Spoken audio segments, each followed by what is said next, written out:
velkomin í Silfrið. Við erum á þessum rigningadegi í höfuðstöðu Ríkisútvarpsins í Reykjavík. Fáum hér á eftir Hjálmar Sveinsson. Við ætlum að tala við hann bók sem hann skrifaði Reykjavík og svona hugmyndagrunnurinn kannski að því sem að hann stendur fyrir, umdeildur maður, Hjálmar Sveinsson, stundum kallar Hólu Hjálmar og það engin launung á því. Hann uppnefndur og umdeildur stjórnmálamaður, en við ætlum að fá hann hérna til að standa svolítið fyrir máli sínu og tala þessa bók. Það ekki algengt að stjórnmálamenn skrifi bækur um það sem þeir fáist við og reyndar á vissan hátt æskilegt og kannski aðdáunarvert. En við byrjum hérna á vettvangi dagsins og hér Andrés Ingi Jónsson, þingmaður Vinstri grænna, Atli Fanndal, blaðamaður, fjölmiðlamaður,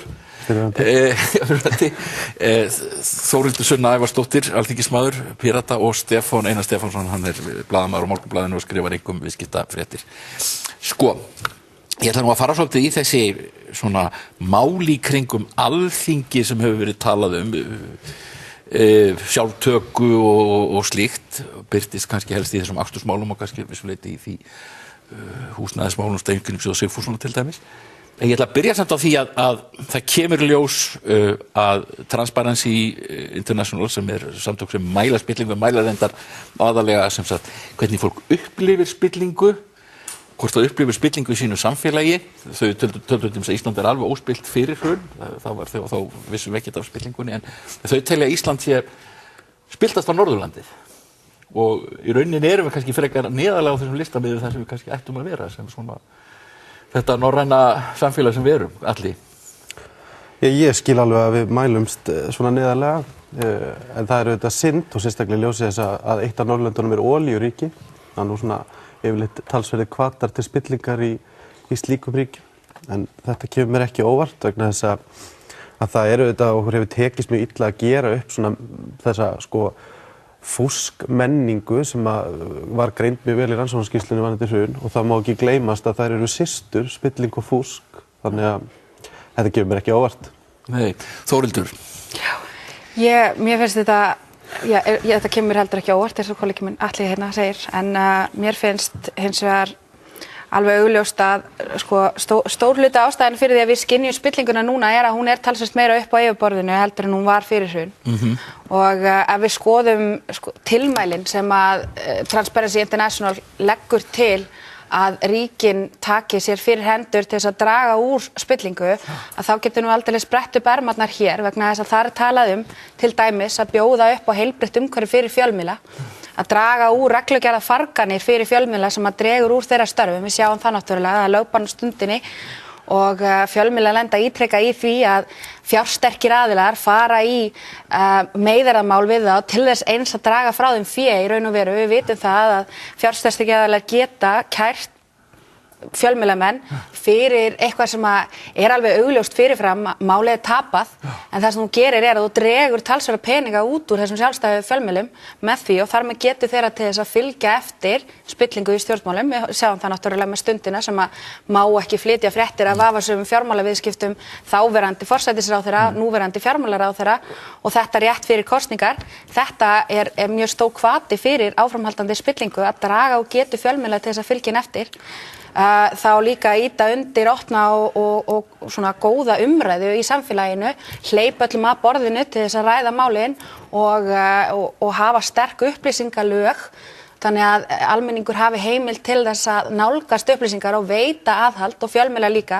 Og við sjáum það náttúrulega að það þarf að draga allar upplýsingar úr ráðamönnum hér bara með töngum og þinginu líka og öllu þessu. Dómsmálaráðuneytið ekki til í að afhenda upplýsingar upplýstæri ennþá að draga lappirnar með það. Og þessar akstursgreiðslur náttúrulega nýjasta dæmi kannski svona þessa rosalegu tregðu og leyndarhyggju í kerfinu. Þannig að af þessum ábendingum sem koma frá Transparency International, hvað hægt að gera til að vinna gegn spillingu, að þá sjáum við náttúrulega marga vísa þess að við höfum umhverfi hér sem að ýtir undir spillingu. Eru Píratar orðnir aðal siðbótaaflið í samfélaginu? Siðbótaaflið? Algjörlega, já.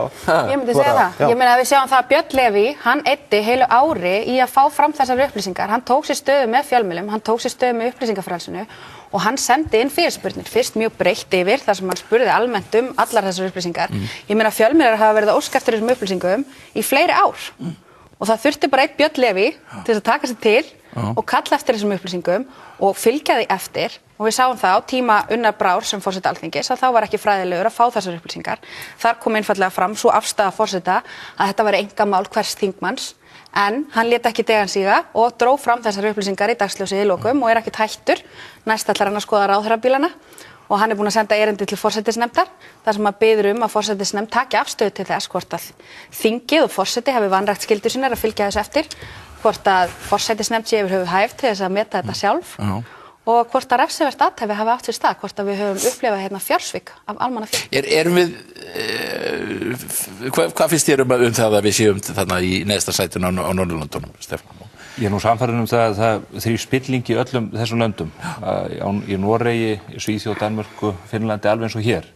Hún þetta mismunandi toga en hérna í umræðunni á síðustu árum þá hefur þetta verið tosað meira og meira upp og það þetta virðingavert þegar að upplýsingar eins og varðandi akstursgreiðslu þingmann eru bara settar út í almanna rýmið. Við viljum að þessar upplýsingar liggi opinberlega fyrir og það er óskiljanlegt raunar að svona upplýsingar séu það ekki bara alla jafna. En ég held reyndar að þessi niðurstaða þessarar könnunar eða skýrslu það varðandi upplifun fólks að þá verði að taka dálítið inn í dæmið og ég held að það eigi sér birtingarmynd til dæmis í umræðunni hér við borðið í dag að stjórnmálamenningin elur á umræðu spillingu. Það eiginlega ekkert mál sem tekið til umfjöllunar þar sem að menn eru að fást við erfitt hagsmunamat og annað, þar sem að menn eru ekki sakaðir spillingu, sérhagsmuna, gæslu og annað í þeim dúr. Og ef maður fylgist með umfjöllun fjölmiðla á hinu Norðurlöndunum sem eru mjög öflugir margir hverjir, þá og auðvitað umræðum í þinginu og annað á þeim vettvangi, að þar ekki þessi menning fyrir því að draga alltaf fram þetta spillingaspil gagnvart andstæðingnum. Þú meinar við séum kannski bara of, hvað eigum að segja, of taugaveikluð eða of, nei ég veit ekki hvað. Við eigum auðvitað að vera taugaveikluð gagnvart spillingu og þá að taka hart á henni og það eru auðvitað hlutverk fjölmiðla og þingmanna líka eftir þeim verkefnum sem þeir hafa að vinna gegn slíku, hvort sem það er í viðskiptalífinu, stjórnmálum, fjölmiðlum eða annar staðar. En ég held að það sé dálítið alið á þessu og það er alið á tortryggni í garð fólks sem ekki á sömu skoðun og maður sjálfur pólitískt. En það líka aldrei tekið á þessu. Við sjáum það viðvarandi vandamál að það aldrei tekið á spillingamálum og það aldrei neitt látin sæta ábyrgð á spillingamálum. Ég meina ríkissaksóknari ber ábyrgð á því að rannsaka spillingu innan stjórnmálastéttarinnar. Við höfum ekki heyrt múkk frá þeim út af Landsrétti, út af akstursgreiðslum, út af öðru. Ríkisendurskoðun sérhæfð stofnun sem ætti að fara ofan í kjölinu þessu. Við höfum ekki heyrt neitt frá þeim að þau ætla að skoða akstursgreiðslu þingmanna. Við eigum sérhæfðar stofnanir sem að hafa það hlutverk að veita okkur eftirlit og aðhald og þær segja ekki neitt og þær gera ekki neitt. Ef að það eru aldrei viðurlög við spillingu, auðvitað verður það aftur og aftur umræðuefnið vegna þess að það er aldrei neitt látin bera ábyrgð á því.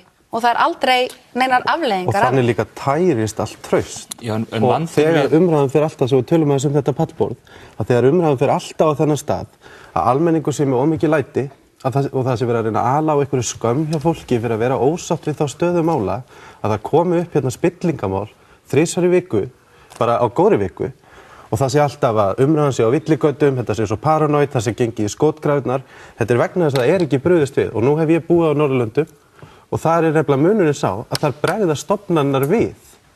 Ég meina það hefur ekki heyrst múkk eins og Sunna segir í þessu stofnunum. Og það munurinn. Þegar við getum ekki treyst að neitt sé gert almennilega, þá höfum við ekkert annað en að öskra á Facebook. Já, nú verið að taka þetta eins og með þessar akstursgreiðslu, nú verið að færa þetta. Nei, það ekkert verið að taka þetta. Já, þingforseti hefur lýst yfir til þess að núna verið þessar upplýsingar birtar og þeir ætla að stíga skref í þá átt, það jákvætt. Ég einfaldlega að benda á það að þetta oft í pólitískum skotgröfum, þetta með spillingunum. Það bara að taka hér eitt dæmi einn af þingmönnum Pírata sem hefur farið mikinn í þessum málum.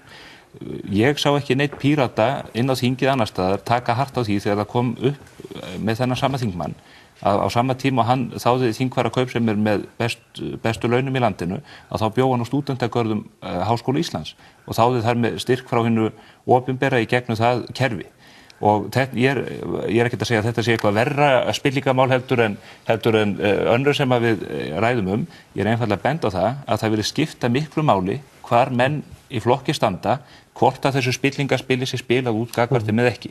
Það skiptir svo miklu máli að hann einmitt fór af þessum nemendagörðum þegar máli komið. Já, ég held að Ásmundur Friðriksson sé komin á bíl, þannig að það liggur við munurinn, sko. Þetta allt til bóta. En Andrés, nú ætla ég að koma að þér.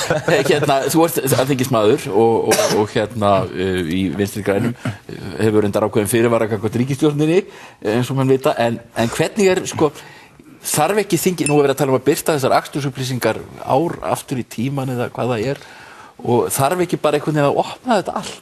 Auðvitað þarf að opna allt sem við getum og það búin að vera krafan núna sívaxandi á síðustu árum að því að þú spurðir sko hver væri siðbótaaflið í dag þá engin flokkur sem á það heldur þjóðin búin að vera siðbótaafl síðustu ár bara frá hruni hefur verið stigvaxandi og sjálfsögð krafa frá almenningi að sé bara varpa ljósi í alla króka og kema. Hluti af því að þingi brást við fljótlega eftir hrun með því að setja þingmönnum siðareglur og að fara að skrá hagsmuni þingmanna.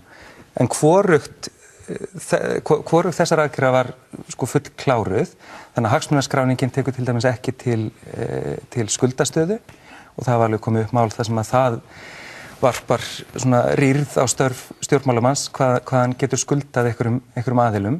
Þannig að spillingarnefndin Greco hefur bent á þetta til dæmis á síðustu árum að þurfa að bæta hagsmunaskráninguna auk þess sem ekkert eftirlit með henni.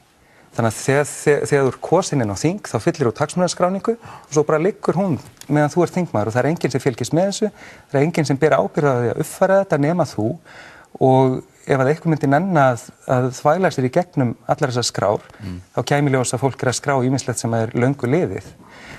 Eins með siðareglurnar, það eru samþykktar fyrir sko 3 kjörtímabilum. Þannig að inn á þingi ekki nema svona þriðjungur þingmanna sem hafi virka aðild að því að móta þessar siðareglur og eins og var sagt einmitt í þessum þætti hérna fyrir viku, þá skiptir öllu máli að sá hópur sem reglurnar ná yfir sé í samtali til að setja þær, til þess að hann meðtaki þær og setja þær inn í sig. Núna það þannig að við fáum bara eyðublað þegar við setjumst inn á þing, bara ég hef kynnt mér siðareglurnar og lofa að ég muni fylgja þeim, skrifum til þetta, svona á ekki að taka siðareglur inn í hjartað.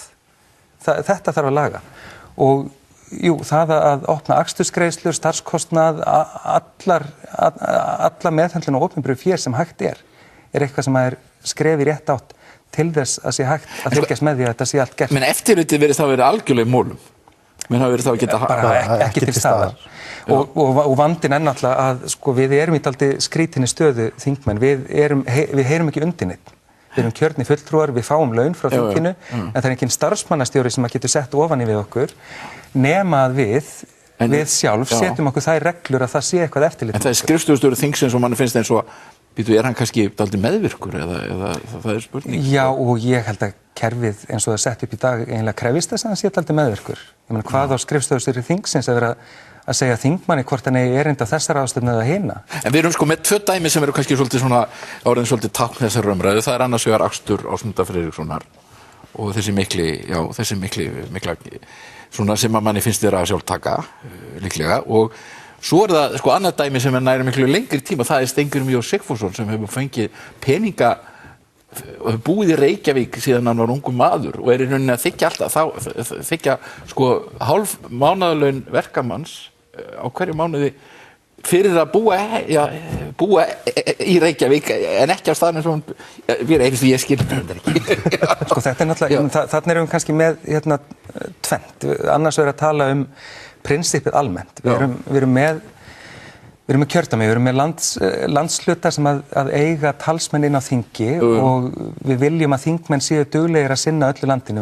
Við festumst ekki í því að vera bara í kvosinni í Reykjavík. Og það kostar pening og við þurfum að vera með eitthvað sanngjarnt kerfi til að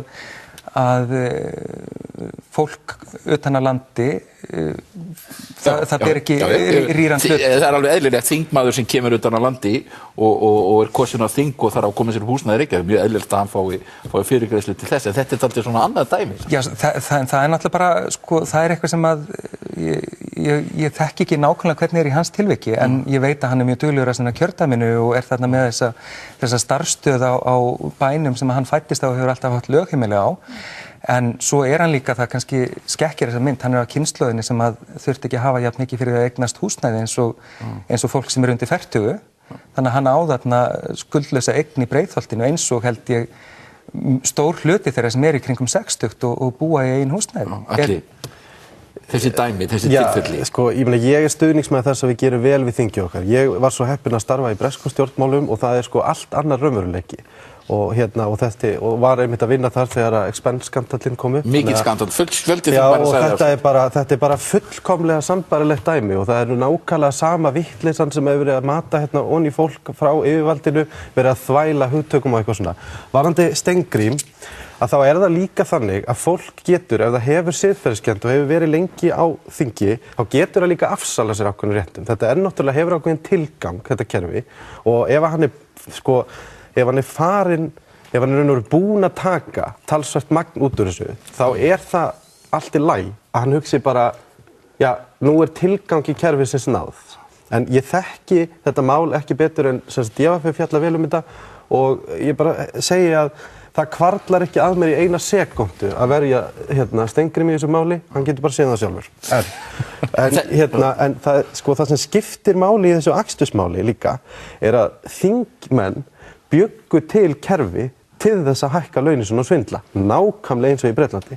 Þeir fá hærra gjald á hvern kílómetra heldur en ríkisskattstjóri reiknar fyrir okkur hin, vegna þess að var verið að hækka launin þeirra. Þeir bjuggu til kerfi þar sem eru ekki undir neinu eftirliti. Þeir Helgi Bernhardsson sem núna á að rannsaka þetta, hann hefur látið hafa eftir sig í stundinni að kerfið hafi ekki verið misnotað. Það ekkert verið að birta þetta, það ekkert verið að fara í það að gera þetta betra. Við erum í ferli yfirhylmingar. Það var birta þetta okkur glæsilegum nýjum vef. Við eigum bara glæsilegan vef sem með allar þær upplýsingar sem við þurfum þingið og hann heitir alþingi.is. Það engin ástæða til að birta þetta ekki bara þar. Það nota kerfi sem heitir akstursbók.is, þetta gefur út PDF á nokkrum sekúndum. Birtið bara. Það yfirhylming í gangi, þau eru að reyna að þreyta okkur vegna þess að þau bjuggu til kerfi til að hækka laun þeirra og þau hafa meira að segja viðurkennda. Í kjararáðsmálinu þá þegar það var hækku laun þeirra, hvernig brást þingið við? Með því að lækka kostnaðargreiðslur á nafninu til. Af hverju að lækka kostnaðargreiðslur til að koma á móts við launahækkun nema því að menn eru að hækka launin sín? Og það stóra máli í þessu. Þetta siðferðislegt mál.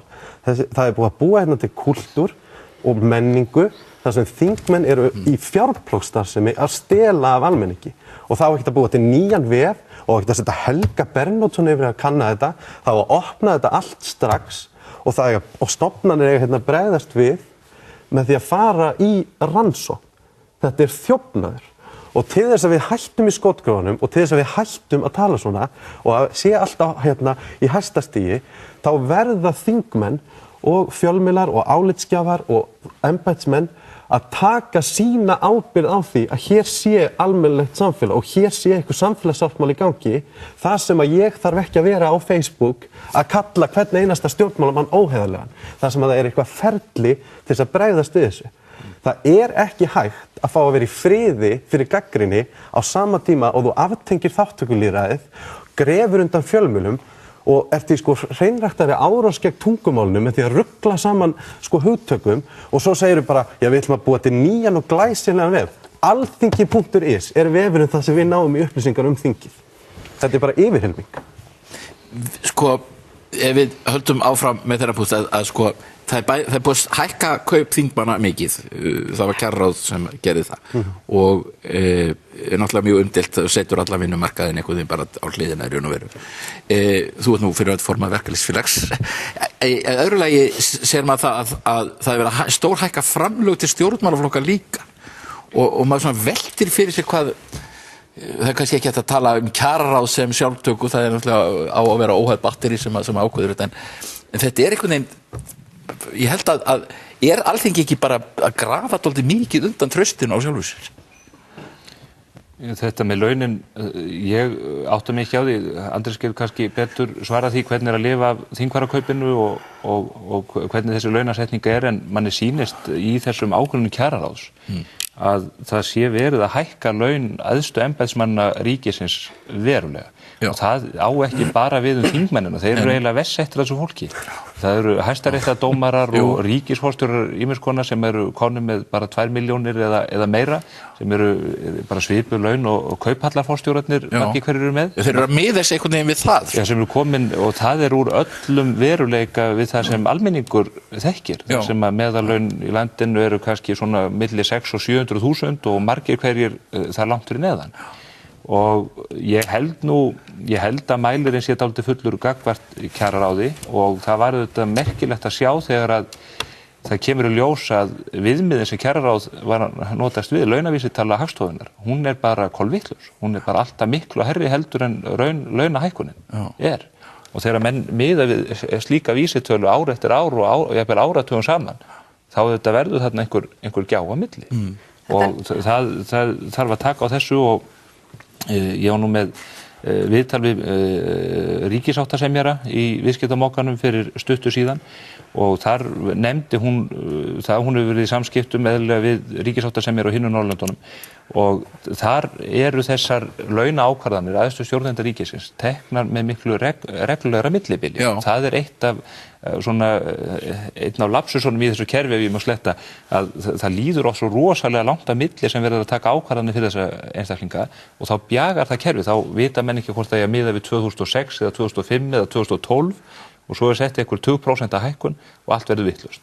Þar er þetta í miklu fastari skorðum, reyndar eins og kjarasamningar almennt, bara það sem að samningur tekur við að samningi á 3 ára fresti og það þarf að gera það líka í þessu kerfi og vonandi eru þær tillögur sem að menn eru að koma fram og hafa komið fram með núna að þær verði til bóta í þessu þó að það sé alls ekki víst að það dugi til. Þetta er náttúrulega enn ein birtingamyndin á elituvæðingu gæða í samfélaginu á Íslandi.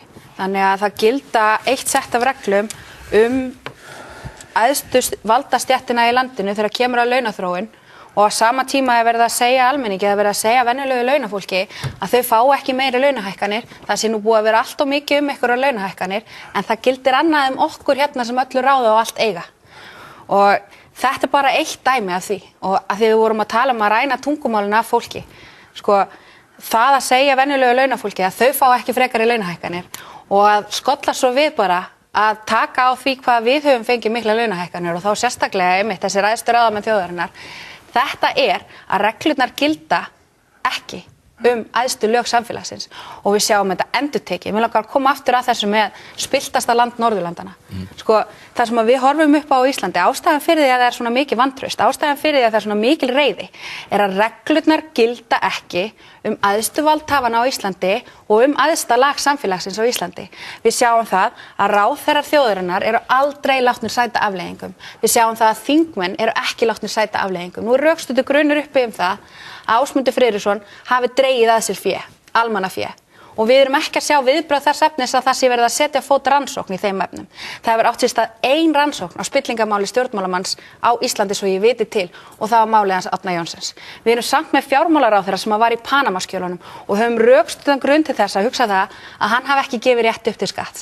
Við höfum líka rökstuddan grunn uppi það að hann hafi misbeitt opinberu valdi til eigin hagsmuna, til þess að hagnast sínum flokki með því að stinga skýrslur sem voru óþægilegar fyrir kosningar undir stól, til þess að hagnast sín eigin fjölskyldu, með því að hafa bein áhrif á á skattrannsóknarstjóra þegar hún var að reyna að kaupa gögn, sömu gögn og Panamaskjölin bara rétt fyrir það.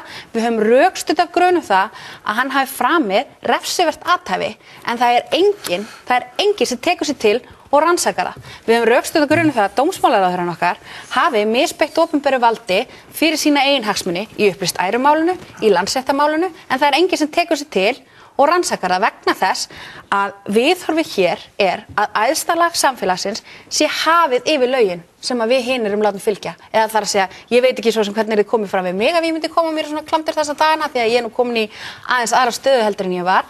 En ég tek því sem svo að almenningur er látin sæta mjög ströngum reglum, skattarannsóknir á þeirra högum, bótaþegar, hvernig komið þið fram við þá þegar það er einhver minnsti grunur að þau séu að svíkja út opinbert fé, hvernig við tölum þau og þann hóp í þjóðfélaginu, hvað við gerum þegar að kemur að því að við höfum minnstu grunnsemd að hinn almenni borgari hafi brotið einhverja reglur sem að fylgja okkar samfélagssáttmála. En þegar við tölum æðstu ráðamenn þjóðarinnar, þingmenn, ráðherra, forstöðumenn, við sjáum það líka endurtekið að þeir sem eru í æðstu stöðum í stjórnsýslunni, þeim verðlauna líka fyrir það að brjóta reglur. Þeir sæta engum afleiðingum. Við erum að horfa til dæmis Braga Guðbrandsson, forstjóra Barnaverndarstofu.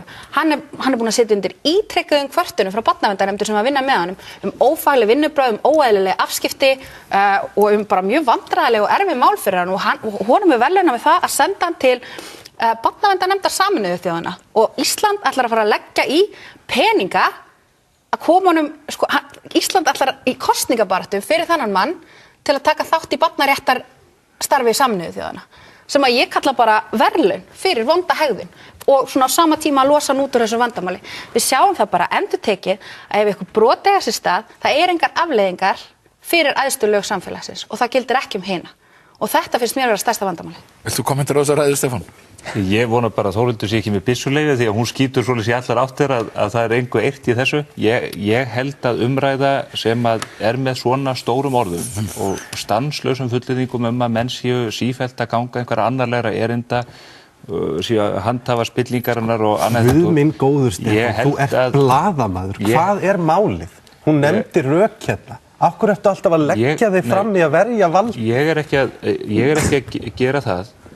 Ég vil bara að við tökum hér yfirvegaða umræðu hvert og eitt þessara dæma. Ok, hvað var svona stórirt þá? Hér er rökstuddur grunnur og allskyns slíkar það er rökstuddur grunnur. Og ég held að við ættum að taka hvert og eitt svona mál og ég held að það sé reynda líka á ábyrgð alþingismanna að þegar að verið er að saka menn jafnvel alvarlega glæpi þá sé mikilvægt að vanda til þeirrar umræðu. Það er það sem ég er að kalla eftir. Já, það er líka ábyrgð blaðamanna að standa með almenningi í þessu landi en ekki alltaf efsta laginu vegna þess að það sem hún sagði hérna það að efsta lagi þurfi ekki að fara eftir reglum, þetta er ekkert rangt og það sjá þetta allir. Og sem blaðamaður ger ég þessa sömu kröfu til mín það að vanda til umfjöllunar þar sem að alvarlegar ásakanir eru uppi í garð fólks. Tökum þetta þá konsekvent. Hún sagði að vera rökstuddur grunnur það að Ásmundur Friðriksson hefði stundað fjárdrátt. Það er athugasemd við það? Ég hef bara ekki hugmynd það hvort að hann hafi stundað fjárdrátt. Getur þú ekki séð sömu gögn við að hann er búinn að keyra hérna nánast til tunglsins? Það eru hann er búinn að viðurkenna að hann hafi verið borga hérna fyrir framleiðslu á INN, hafi blandað sem að prófkjöri, er þetta ekki rökstuddur grunnur eitthvað að vera brot? Ég veit það að hann hefur keyrt alveg gríðarlega mikið, ég fylgist nú með honum á Facebook og það er beinlínis þreytandi og það þarf að fara ofan í saumana þessu og það er alveg ljóst að þessar reglur sem að þingið hefur sett. Og það er það sem hún er að kalla eftir. Já, og það verði farið yfir það og ég get ekki betur séð en samkvæmt þessu reglum hafi Ásmundur fylgt þeim en þær eru þá arfa vittlausar ef að þær voru til staðar og það var hægt að það stendur í reglunum að ef hann keyrir meira en 15 kílómetra þá skal hann taka bílaleigubíl og hann gerði það ekki. Hvenær voru þær reglur settar? Það stendur í reglunum. 2016. Hvenær voru reglurnar settar með bílaleigubílinn? Já, 2016. Voru þær ekki settar í 2016. Já. Hvað segirðu? Ætlarðu að tjáðu? Já, ég ætla að fá að svara þessu eins vegna þess að ég þykir svo stórirt. Sko, mér langar að hérna taka eitt fram og það er þetta hérna. Að það er sífellt verið að segja okkur að framkoma ráðamanna sé löglegan siðlaus. Það er alltaf verið að segja okkur að það þurfi bara að breyta einhverjum reglum þegar í ljós kemur að fólk er búið að breyta þessum reglum. Nei, fólk er búið að brjóta þessum reglum. Þessi hérna talandi, hann grefur undan trú okkar á því að það ná einhver lög utan þessa hegðun. Að við höfum einhver lög hérna í þessu samfélagi sem að bera að fylgja og að ráðamönnum þjóðarinnar bera að fylgja þessum lögum. Tökum dæmi þennan rökstudda grunn sem ég er að vísa. Ég er ekki að segja að þessir einstaklingar séu sekir. Það er dómstóll sem á að skera úr það. En það er hins vegar rökstudda grunnur til þess að rannsaka það hvort að Bjarni Benediktsson hafi gerst sekur við lögbrot opinberra starfsmanna í starfi. Að nýta sér sína stöðu sem opinber starfsmaður sér sjálfum til hagsbóta, það er brot. Ertu þá að eiga við, hvað áttu við nákvæmlega? Já, til dæmis við að fela skýrslur sem eru óþægilegar fram yfir kosningar, að nota vald sitt sem fjármálaráðherra til þess að neita að birta upplýsingar sem að liggja fyrir varða almenning. Það kalla ég að nota sitt vald í sína eigin hagsmuni. Að leyna almenning upplýsingum þvert á upplýsingalög í upplýstærumálinu til þess að skýla æru þáverandi forsætisráðherra frekar heldur en að veita almenningi þær upplýsingar sem hann átti skilið, alveg svo hefur komið fram. En þú telur þetta er refsiverð brot? Já, vegna þess, ef þú ert opinber starfsmaður, og þetta er nú vandamálið við þessa umræðu alla, við fáum aldrei að segja að við eigum hérna lög sem að ná yfir það þegar valdamenn þjóðarinnar misbeita valdi sínu í sína eigin þágu. Það er refsivert. Og yfir það, ríkissaksóknari og lögreglan fara með rannsóknarvald í þessum málum. Það heyrist aldrei múkk frá þeim. Þú telur sem að ríkislögreglustjóri og saksóknari í að rannsaka Bjarna Ben? Já, ég tel það alveg fyllilega eðlilegt og ég tel það líka fyllilega eðlilegt að stjórnskipunar- og eftirlitsnefnd setji fót rannsóknarnefnd og athugi hvort það sé tilefni til þess að kalla saman landsdóm. Ég tel það fullkomlega eðlilegt að rannsókn eigi sér stað í staðinn fyrir að við séum alltaf bara að benda á það. Já, Bjarni Benediktsson, hann var í Panamaskjölunum, hann er ekki ennþá búinn að skýra hvernig áhrif þetta hafði á hans skattskil. Hann er ekki ennþá búinn að skýra hvers vegna hann notar sitt vald til þess að hafa bein áhrif á rannsókn á skattrannsóknarstjóra þegar hún var að sækja gögn sömu skjölum og Panamaskjölin eru. Að hann notaði sitt vald til þess að tefja fyrir þeirri rannsókn. Allt þetta hérna hann Andrés kemst ekki það. Er mögulega misbeiting á opinberu valdi og það er refsivert og það er í almennum hegningalögum og þeir eru ekkert yfir það hafnir að vera rannsakaðir fyrir það. Stórirt eða ekki. Já. Andrés, viltu kommentera á þetta? Já, það er margt að kommenta á, en sko, mér finnst grunnstefi vera þessi upplifun fólks og þessi sko réttmæta upplifun fólks að alþingismenn deili ekki kjörum með almenningi í landinu. Það var tilfinningin sem fólk fékk 2016 þegar þingmenn hækkuðu 50% í launum og við erum á góðum launum, en eins og Sunna bendir á þá, og Stefán líka, þá er bara heil stétt fólks á jafn góðum og betri launum hjá ríkinu og við erum ekki að tala bara um dómara, heldur bara skrifstofustjóra í ráðuneytum sem er á hærri launum en þingfararkaupið er. Og eins er það með akstursgreiðslurnar. Það er enginn í þannig vinnu að hann þurfi sjálfur að bera kostnað af því að sækja fundi á vegum vinnunar út um land.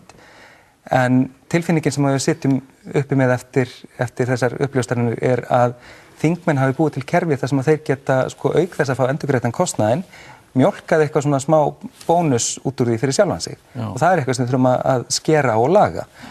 Og svo náttúrulega fer bara að safnast upp sko þessi tilfinning eðlilega hjá kjósendum að það sé eitthvað pínlítið rof þegar að eftir að ríkisstjórn fellur vegna Panamaskjalana, ráðherra úr Panamaskjölunum leiðir næstu stjórn og það er uppgjörið við Panamaskjölin, eða þegar að ríkisstjórn fellur vegna uppreistar æru að það er ekkert uppgjör við það mál þegar að síðan haldið að stað eftir kosningar. Og þar fer þinn flokkur í þessa vegferð? Já, og þetta er eitt af því sem að stóð hvað mest í mér varðandi það. Já, þú nú verið mjög gagnrýninn á Katrínu Jakobsdóttur. Já, ég meina, ég er mjög gagnrýninn á fólk sem að tekur atkvæði frá hópi B og segist til að berjast gegn hópi A og færir svo það vald til hóps B. En varðandi til dæmis þetta með þetta kerfi, af því að Andri segir þetta réttmæta gagnrýni fólks, þá er það þannig að taxti þingmanna á ekinn kílómetra er hærri en fyrir alla aðra. Það er ekki dýrar að reka bíl fyrir þingmenn.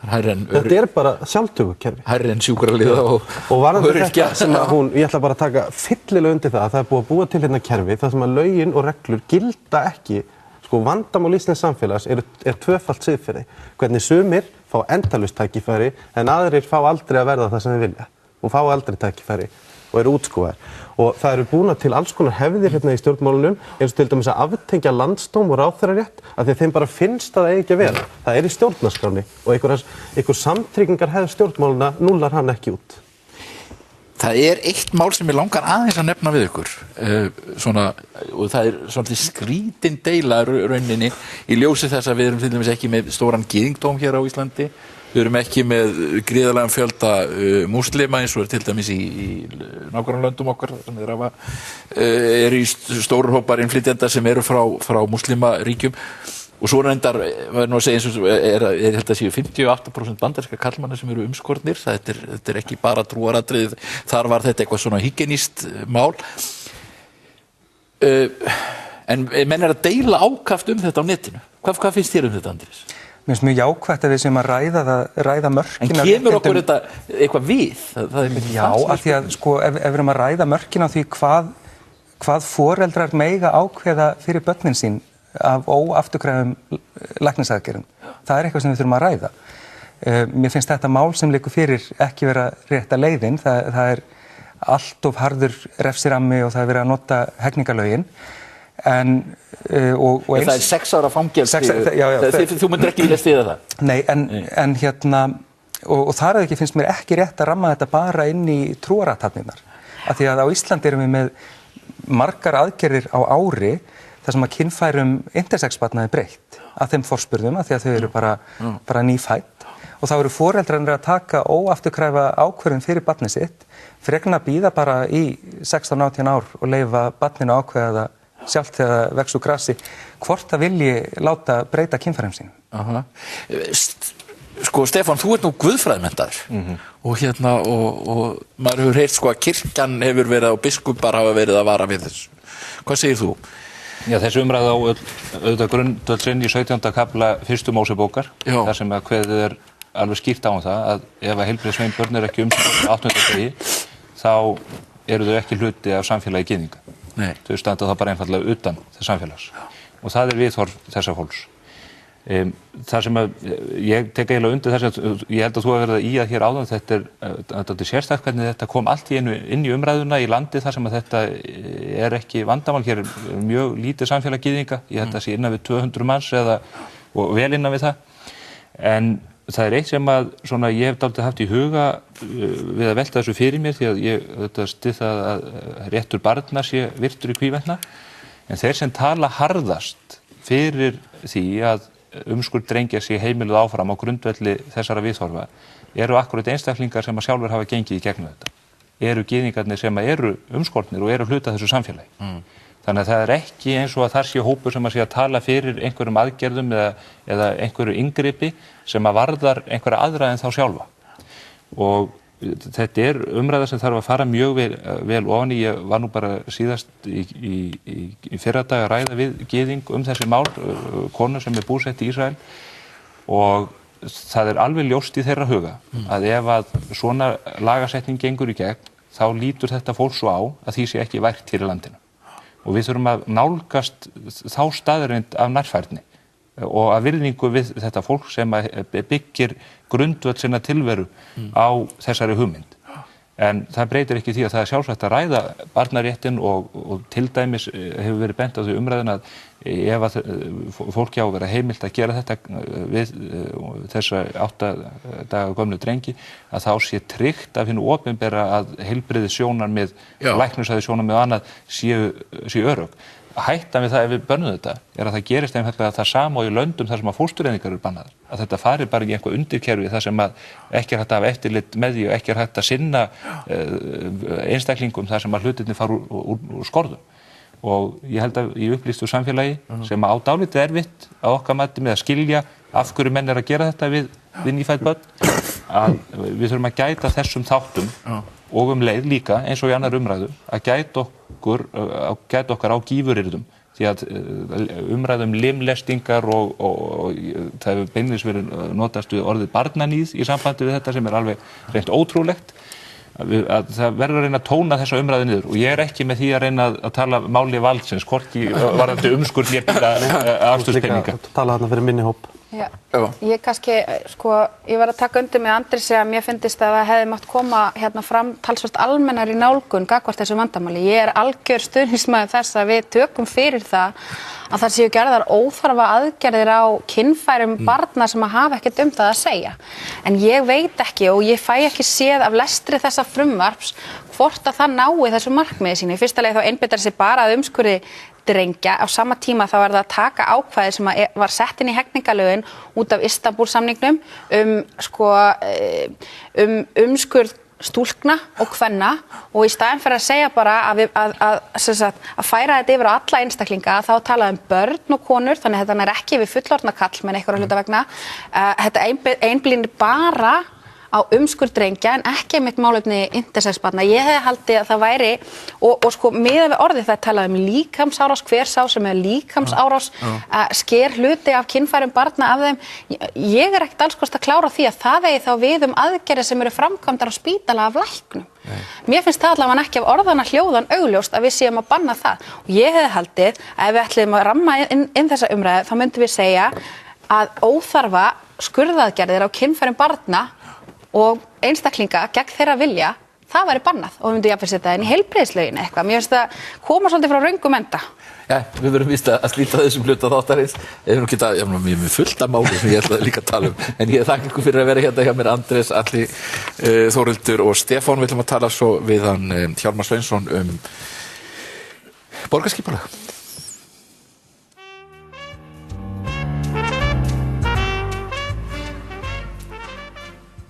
Já, við komum inn Hjálmar Sveinsson borgarfulltrúi. Sæll vertu Hjálmar. Sælir.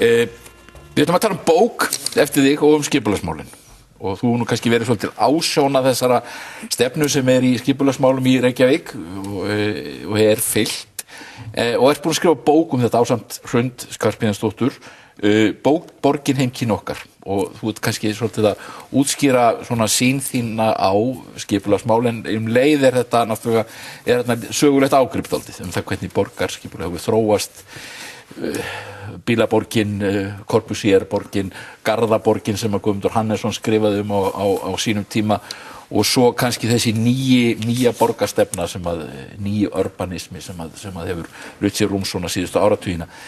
Sko, já, ég kannski spyrði bara fyrst og náttúrulega, hvert ertu að fara með þessari bók? Já, ég og við, því að meðhöfundum minn Hrund Skarphéðinsdóttir sem að umferðarverkfræðingur í Stokkhólmi. Við erum að setja hlutin í samhengi og það rétt sem þú segir að nú tímabil sem að margir kenna við nýja borgarstefnu og það felst svolítið í því að það svona verið einhverju leyti verið að taka upp ákveðna kosti gömlu borgana sem voru svona flóknar, það voru blandaðar og svona allskonar. Og þetta ákveðið svona uppgjör við þessar stóru útópísku hugmyndir 20. aldarinnar algjörlega nýja tegund af borginni og það þá fyrst að telja sem þú nefndir Garðaborgarstefnuna sem var eiginlega mótuð af sósíalistum í Bretlandi upp úr aldamótunum 1900 og síðan sem að sumir hafa kallað sko svona Garðaborgarstefnu á sterum sem var hugmynd Le Corbusier og síðan mótinistana.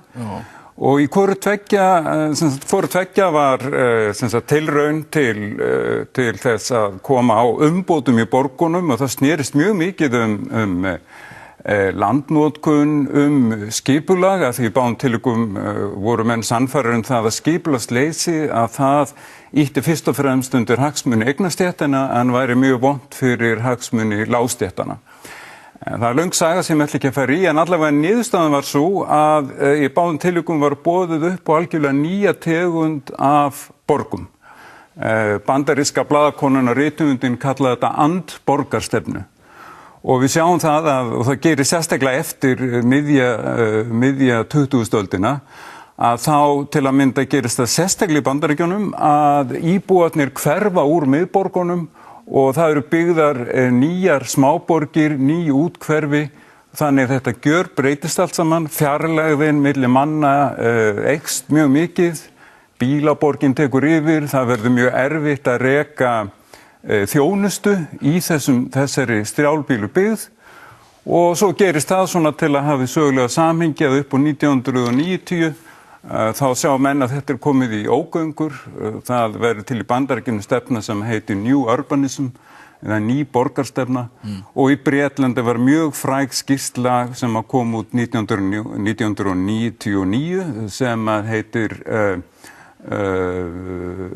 Renaissance of the City og þar voru menn að spá í það að Bretum átt að fjölga 25 milljónir næstu 30-40 árin og menn sáu það að það var ekki hægt að byggja borgirnar eins og þær höfðu verið byggðar síðastliðin 50 ár. Það að finna nýja leiðir, þétta borgirnar,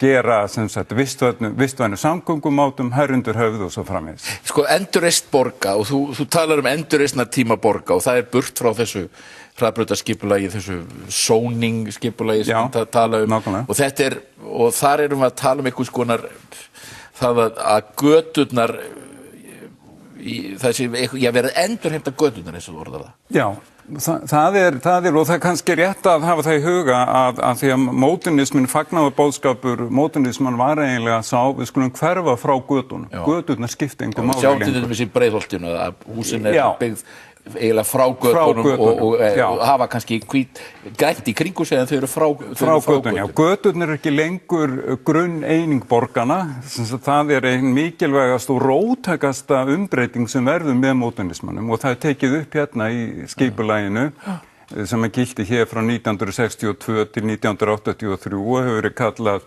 bílaskipulagið. Og við sjáum þetta reyndar alveg skýrt hérna í miklu eldri hverfum vestur í bæ. Það er annars vegar Verkó við Hringbraut og það er hús alveg út við götuna, út við gangstéttarnar og inngangar húsana eru af götunni. Þannig að þú kemur út úr húsinu þá ertu komin út á gangstétt og götu og það eru margir inngangar. Í blokkunum út á Melum, sem eru örugglega frábært að búa í, þar er búið að fjarlægja blokkirnar frá götunum. Það er margar hver að snúa göflunum að götunni og þegar þau kemur út þá gengur ekki út í borgargötu heldur út á bílastæði. Þetta er alveg ótrúlega róttæk umbreyting á borgunum eins og þau þróast í 10.000 ár og hún á sér stað miðja 20. öld og var hér virk alveg þangað til 2000 eða 2010 og það má segja að þessi nýja borgarstefna sem að ég er og svo við erum að fjalla svolítið mikið hún snýst að endurheimta borgargöturnar.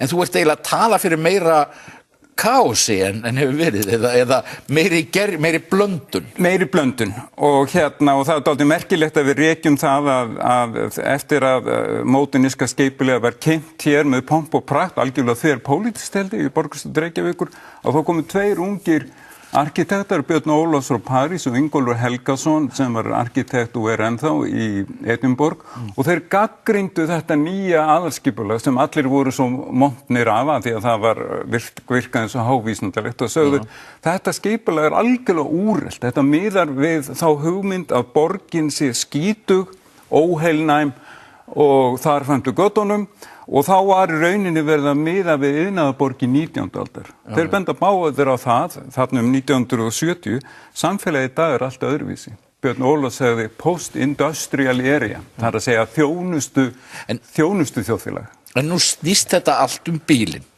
og það er bíllinn sem að tekur svo mikið pláss í okkar samfélagi og því hefur náttúrulega verið haldið fram að stefna sem þið reikið í borginni sé bíllinn sem móti bílnum og að þið séu, eins og menn séu að tala að þetta sé aðför að einkabílnum eða fjölskyldubílnum. Já, það er fjarri sanni og vegna þess sem við erum í rauninni að framfylgja aðalskipulagi Reykjavíkur sem ég held að sé dálítið mikil tímamót, aðalskipulag Reykjavíkur 2010-2030 og það gengur einmitt út á það að efla alla samgöngumáta og efla kannski fyrst og fremst vistvæna samgöngumáta. Þannig að það verði alvöru valkostur hérna í Reykjavík að geta til að mynda búið í borgin á þess að vera nauðbeygður til að eiga bíl. Og þar eru við alveg á nákvæmlega sama farvi og sömu vegum og borgir allstaðir í kringum okkur, efla vistvæna samgöngur, efla almenningssamgöngur fyrst og fremst, efla líka möguleika á því eða opna möguleika fyrir því að fólk komist gangandi í úrvinnu og það gerist með henni þéttri borg og líka að búa til betri aðstæður fyrir hjólandi. Og það sem að í dag eru það svona rúmlega 70% allra ferða í Reykjavík eru farnar á bílum. Aðalskipulag Reykjavíkur gerir ráð fyrir því að árið 2030 verður þetta komið niður í 58%. Þannig er það raunar í sumum hlutum Reykjavíkur, vesturparti Reykjavíkur. Þar er þetta hlutfall ekina kílómetra eða hlutfall allra ferða sem eru farnir. Það er ekki nema tæplega 60%. En bílaeignin er þvert á móti að aukast. Já, en nákvæmlega þess vegna er ennþá mikilvægara að ná tökum á þessu. Af því ef við náum ekki tökum á þessu, að þá endum við í fullkomnu kaosi. Og við vitum það í vinnu við svæðisskipulag höfuðborgarinnar að þá var á nokkurn veginn þannig að frá 1987 til 2012 að þá fjölgaði fólkinu á höfuðborgarsvæðinu 25% en bílum fjölgaði 42%. Þess vegna höfum við núna 90.000 bíla í Ártúnsbrekkunni á hverjum einasta degi. Ef þetta verður svona áfram næstu 30 árin, þá vorum við komin upp í 120.000 bíla í Ártúnsbrekkunni á hverjum degi. En þetta ekki bara það sem að, já, eins og maður segja, það sem Íslendingar vilja? Þeir vilja vera á bílnum sínum? Jú, margir vilja vera á bílnum sínum, en margir vilja líka eiga aðra valkosti. Og það nákvæmlega það sem aðalskipulag gerir ráð fyrir, að meira segja árið 2030 þá verði mikill meiri hluti þeirra sem að fari hér borgina, þeir verði á bílum. En hinum fjölgir talsvert mikið sem eiga þess þá valkost að taka strætó, hjóla, ganga. En þarf þá ekki að taka einhverjar götur og byggja mislega gatnamót og víkka göturnar vegna þessa umferðarflaum sem síðdegis og á mótnana? Já, það þarf að gera margt og núna einmitt í gangi samvinnuverkefni borgarinnar eða réttara sagt sveitarstjórn höfuðborgarsvæðinu og vegagerðarinnar, það sem verið að ástandsgrein eins og það heitir og verkfræðimáli 37 gatnamót á höfuðborgarsvæðinu og þar það verið að athuga það hvað þarf að gera til að liðka fyrir umferðinni og það getur ýmislegt, stundum nægir að lengja svokallega beygjuvasa, stundum nægir að skipta eða endurstilla ljós, stundum þarf hugsanlega þær í sumum tilvikum að fara út í eitthvað ennþá stærri aðgerðir. Framkvæmdir þá? Framkvæmdir, en það búið að kynna núna, það var borgarstjóri kynnti hér á fundi í Hlíðunum, á Kjarvalsstöðum, könnun á því hvernig það dæmi gengur upp að setja Miklubrautin í stokk. Já. Og það, ég heyrði hér á Ríkisútvarpinu daginn á Rás 1, verkfræðingur frá VFSO, verkfræðistofunni og hann taldi það að setja Miklubrautina í stokk, hafa þá hæga bílaumferð og almenningssamgöngur yfirborðinu, það gerir kleift að byggja að götunni við Stakkahlíð og en það bara ein alveg rándýr lausn. Já, lausnirnar eru mjög dýrar, en það leysir mjög mikinn vanda á tilteknu svæði, af því að vandinn ekki allstaðar, það myndast flöskuhálsar við gatnamót og á tilteknum stöðum. Það á bústaðaveginum, það sem menn hafa sumir tala fyrir einmitt og þar þyrfti að bæta gatnamótin. Já, og það allt saman í skoðun, en sko stóra, og ég alveg sannfærður það og ég held að allir flestir sveitarstjórnarmenn á höfuðborgarsvæðinu, fyrstulega verður að gera grein fyrir því og það nú það sem kemur fram í þessari bók, að við skulum ekki ímynda okkur að það sé einhver ein lausn sem að leysi allan vanda. Að mér finnst stundum þegar menn að tala það að sjálfkeyrandi bílar muni leysa allan vanda, það ekki þannig. Nei, þetta verður áfram ákveðin kaos í þeim skilningi en það verða margar lausnir. Já.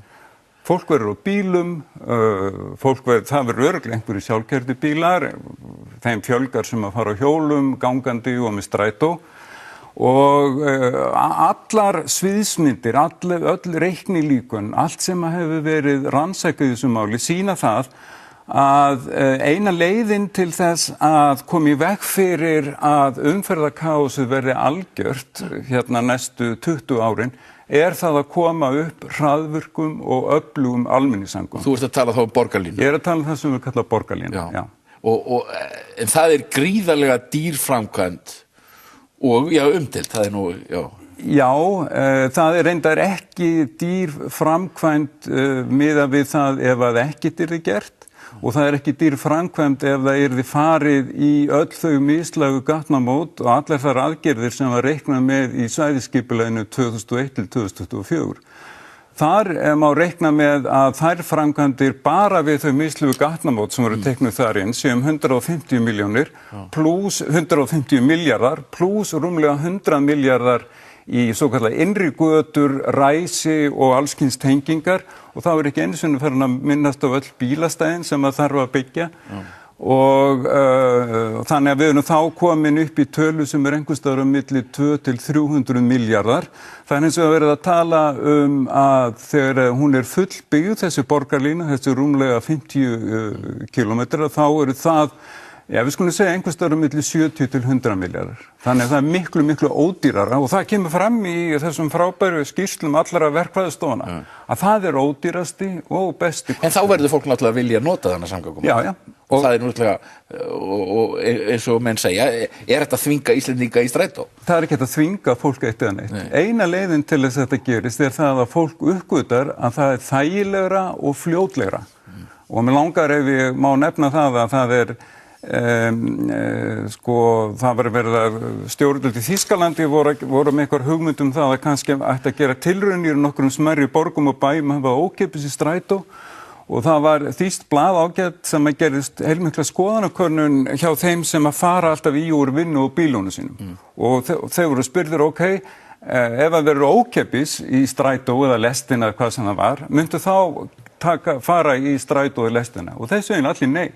Það eina sem skiptir máli, ég mun aldrei gera það fyrir en það verður orðið fljótlegra og þægilegra fyrir mig. Leið og ég geri það verður orðið þannig, þá mun ég gera það. Ergo, verðið skiptir voðalega litlu máli. Þannig að og það út af það gengur borgarlína. En þessi þéttingarstefna, sko, nú hafa verið miklu árekstar út af þessari þéttingu og það hefur menn hafa verið gagnrýndir á framkvæmdir eins og Hafnar, Torg og svona. Er þessi stefna ekki rekin kannski að fullmikilli óbilgirni og svo náttúrulega hitt á bara þetta í miðjuna og ekki þetta annars staðar líka? Nei, það ég held að hún sé ekki rekin ég vonum sé ekki rekin neittni óbilgirni. Hún mjög vel rökstudd með aðalskipulaginu sem mikill og að mínum að frábærlega vel skilgreindur og vel rökstuddur doðrantur. Og ég held líka að smám saman og það að koma í ljós núna ef við lítum bara á Hverfisgötuna það sem að vera til 200 íbúðir þær verða stór hluti þeirra verða bara fullbúnar núna á þessu ári og auðvitað verið að byggja miklu víðar innan borgarmarkana. Það bara á 2-3 árum búið að byggja 250 íbúðir í Bryggjukörfu vestur sem að Björn Ólafs, arkitekt í París hannar. Hérna í kringum þessa ágætastofnun að rísa mjög hratt 360 íbúðir. Ég keyri hérna fram hjá Hlíðarendahverfinu. Þar að rísa 850 íbúðir, kránarnir komnir. En þetta hefur nú samt skapað húsnæðisskort. Ég menn hefði ekki verið miklu fljótlegra að skella bara í nýtt hverfi. Nei, það nefnilega hefði ekki verið fljótlegra en í skýrsla frá byggingafulltrúanum í Reykjavík sýnir að það tekur ekki minni tíma að byggja í svokölluðum úthverfum. Það tekur örlítið meiri tíma 2,7 mánuði meðan tekur 2,6 mánuði að byggja hér inn í byggðinni. Þannig að þessi saga það sem fljótlegra að gera það einhverstað fyrir utan byggðina, hún bara ekki rétt.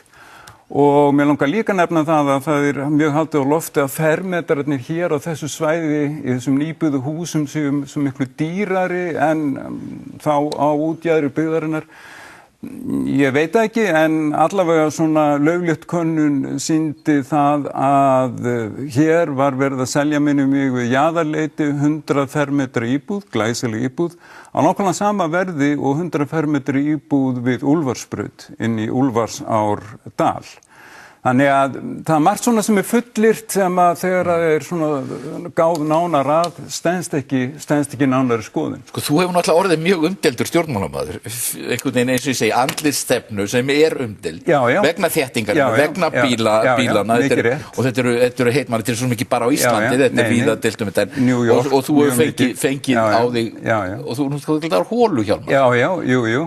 Og hérna, og það má kannski segja að sumuleyti þú fórst ekkert vel út úr prófkjöri Samfylkingarinnar, þú mistir 3. sæti og dast niður í 5. og fékkst frekar lítið af atkvæði. Já, ég hefði auðvitað gjarnan vilja halda í 3. sætið.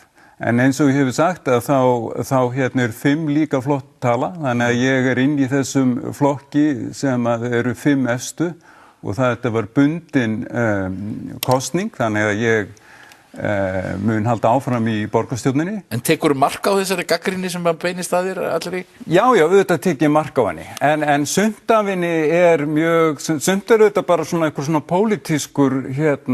pólitískar skilmingar sem ég tek ekkert mark á. En auðvitað tek ég mark á því ef að fólk óttast það að það mun ekki komast lengur á bílunum sínum milli hverfana og þá reyni ég að upplýsa það snýst alls ekki það. Að því að það mjög mikið af fólki sem annarkvort getur ekki eða vill ekki annað en að fara allar sinna ferð á bílum. Það verður þannig áfram. Það verður að vinna í haginn fyrir hina sem vilja gjarnan nota aðra samgöngum á það.